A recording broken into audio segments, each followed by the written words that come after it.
Every time you ask your smart speaker a question, or train an AI, or even just scroll through your photos, you're using the cloud. And it feels totally invisible, right? Instantaneous. But behind that screen, there's this massive physical world of giant windowless warehouses, and they are literally popping up all across the country. We're talking more than 2 every single week. And it turns out they come with a very real and very hidden cost. So let's just start with a kind of weird question. What does the cloud actually sound like? I mean, have you ever thought about it? Probably not. We think of it as silent, out there somewhere.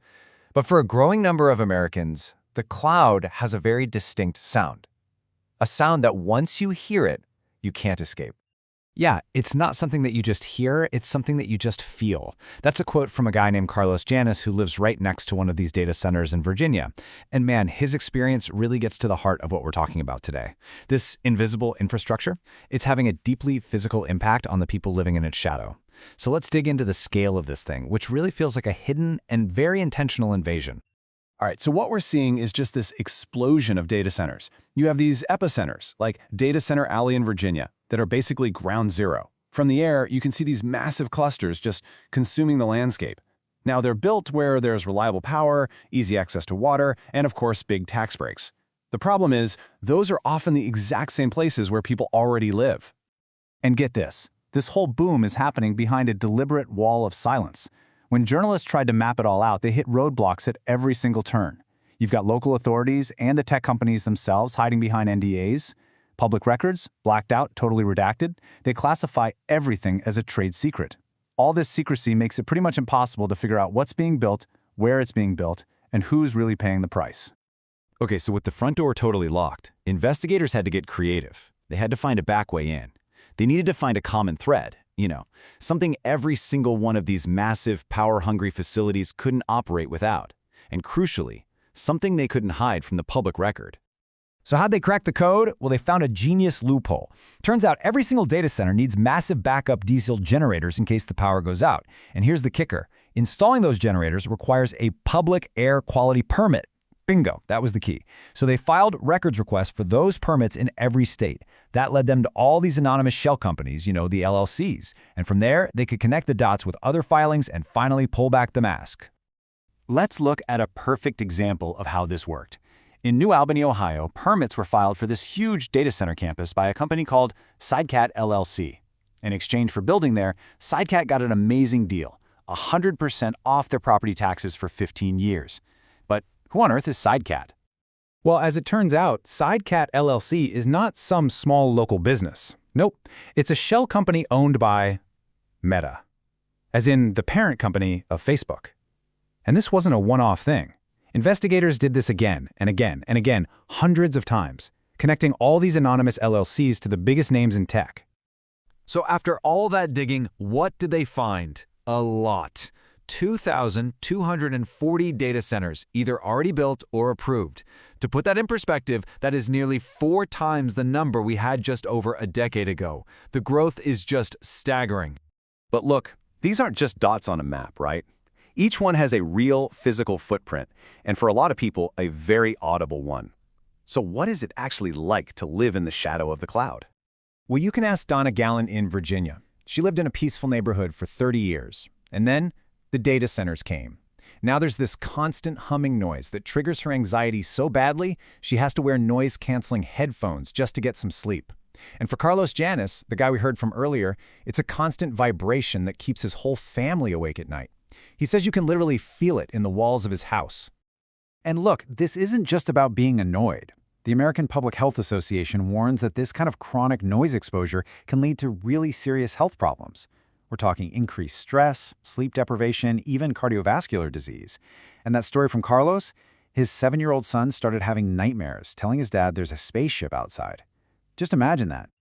But the impact goes way beyond just noise. These facilities are, well, they're unimaginably thirsty. They're consuming 2 resources our country is already struggling to manage: water and power.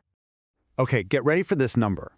1.83 billion gallons. And that's not for a whole country or even a big city. That is the planned annual water consumption for just one single Microsoft data center campus in Arizona. To give you some perspective, that's enough water to support a whole city, a city the size of Santa Cruz, California. And this is happening in the middle of a desert, during a historic drought. And what's really crazy is that this isn't an exception. The investigation found that almost half, 43% of the largest data centers are in places that are already facing high or extremely high water stress. And then there's the power drain. The scale here is just, it's almost hard to wrap your head around. The data centers tracked in this investigation, they could soon be using more electricity combined than the entire country of Poland. It's a level of energy consumption we've just never really seen before. And that massive demand has very real consequences. Utilities are literally scrambling to keep up. In Nebraska, for example, public utilities voted to postpone shutting down 2 coal-fired power plants. Why? Specifically to meet the energy demand from facilities like a new Meta campus. So you see, green energy promises are actually being reversed just to keep the cloud online. Which all leads to the big question, right? With all these costs to communities, to the environment, who is actually benefiting from this whole deal? Because the sales pitch given to these towns is all about jobs and tax revenue. But the reality? Well, that's often a very different story. Okay, let's just break this down. They promise jobs, right? But the reality is, even the biggest sites might only employ a few dozen permanent workers. Then there's the promise of tax revenue. But what happens when companies like Meta's Sidecat get 100% tax breaks for over a decade? And what about modernizing the grid? Well, the massive cost of upgrading everything to handle this load, yeah, that often gets passed directly to you, the residents, and the price tag is just staggering. Just how direct can that cost be? Well, in Virginia, the local utility company admitted that paying for all the grid expansion needed to support these data centers could jack up residential electricity bills by as much as 50%. And if you think this problem is big now, just wait. It's about to get exponentially larger. And the reason for that can be summed up in 2 letters: AI. The massive, global boom in artificial intelligence is here, and AI is incredibly power-hungry. It's driving a whole new wave of data center construction that's going to dwarf what we've seen so far. Just take a look at this projection from the Department of Energy. Back in 2023, data centers used about 4% of all the electricity in the U.S. By 2028, that's just a few years away, that number is projected to triple, all because of AI. We're talking as much as 12% of the entire nation's power. The demand is just relentless. So, it all leaves us with one final, and I think really critical question. Look, we're all a part of this new AI-driven world. It promises to build this incredible future for all of us.